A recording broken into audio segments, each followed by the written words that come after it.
everyone. I hope everyone had a fantastic Christmas. Hi, I'm Tarasha. Welcome to my channel. So we are going to talk about my two favorite TV shows that came on this year. And for me personally, there's a whole bunch of shows that came on this year that were so good. And I wanted to make it hard on myself and just pick two shows that I was obsessed with this year. And the first one that we're going to be talking about is because this year I got really into manga and I was reading Solo Leveling. I'm not done with the series itself, but the book series, but I was reading the first book, and my brother got it for me last year, and I had such a fantastic time with that book. And he told me, "Hey, it's an anime," so I was like, "Okay, it's anime. Let me watch it." So I decided to watch the anime while I was reading the book, and that was wild. Solo Leveling is on my list because it's a brilliant show.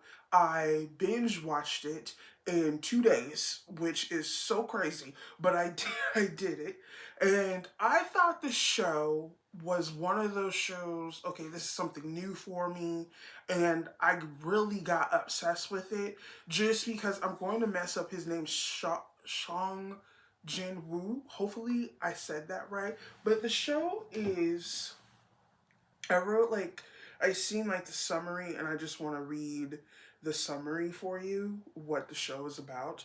It's called Jun Woo is known as the weakest hunter, and this show is basically, think sci-fi-ish and fighting and stuff. The fighting in this anime show is so good, and he's a the first time you meet him, he is a weak hunter, and he struggles to survive, and then a near-death experience. However, he comes back with a mystery program, and that right there in the first like two episodes was like, huh?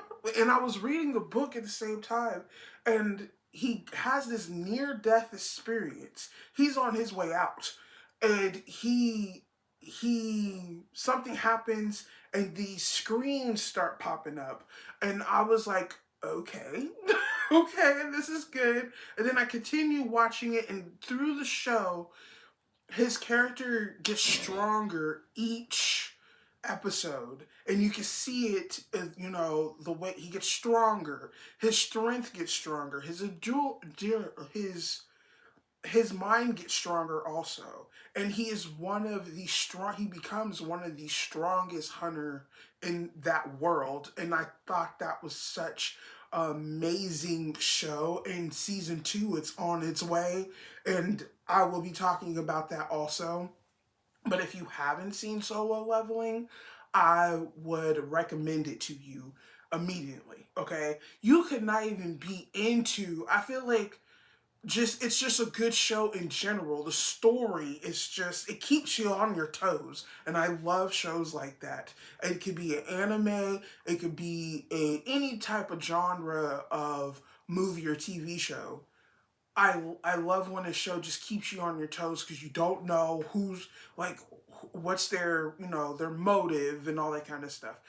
I love it. I could continue talking about the show on and on, but let's go to my second show. My second show is something that I was talking about on here the beginning, well, the middle of the year, which is X-Men 97. X-Men 97 is a continuation of the 90s show that came out between 1992 and 1997. It ended in 1997. It came back on this year, and it blew me out the water. Okay, I am a X-Men fan in general, okay? And X-Men, the characters in X-Men I believe, are some fantastic characters. You have Storm, you have Wolverine, you have Cyclops, you have Professor Professor X, you have Jean Grey, you have a Jubilee, you have all these characters, you have Magneto, and the way the show is styled this time, I love the animation. I love how Marvel animation decided, hey, we're going to take this on and we're going to make this show the next level. And that's exactly what they did. The storylines that they gave Storm in particular was fantastic. It was right out the comic book. So a lot of stuff was right out the comic book, which I appreciate. They gave us hints here and there of what is going to happen in the second season, because I believe it got renewed for a second and a third, and I cannot wait for the second to come out. I would think the second season will probably come on next year. I would say towards the end of next year or going into the beginning of like 2026. It could be anything. And those are my two shows for my favorite shows for this year. Like I said, there was a lot of shows that came on and was fantastic. And I just picked two shows because I wanted to, like I said, I wanted to make it hard on myself. Now I will say this: the shows that been on for a while and had new seasons, I will say Bridgerton season 3 was fantastic. Okay, we waited a long time for that show to come back on, and they are in the process of making season 4. And I cannot wait for that. But season 3, to see Penelope and having her moment was fantastic. And those are my shows. I hope everyone has like put in the comments what their favorite TV shows were in of this year, because we're going into next year with like a whole bunch of new shows and stuff of what's going to be our obsession, what's going to be our shows that are we're going to be obsessing with, because I feel like every year I'm obsessed with some show, and usually it's like one show I'm obsessed with. But I was obsessed with 2 shows this year, which was fantastic because that means I was busy, and that means that my mind was going. And especially with Solo Leveling, it just made you think. It made you like, what's going to happen next? And it was just fantastic. And like I said, I recommend both shows. Both shows were amazing. And I hope everyone is having a brilliant day. And over here, we talk about the things that we love. And I hope you guys click the notification button and follow me on my channel. And I hope everyone is having a brilliant day. Bye.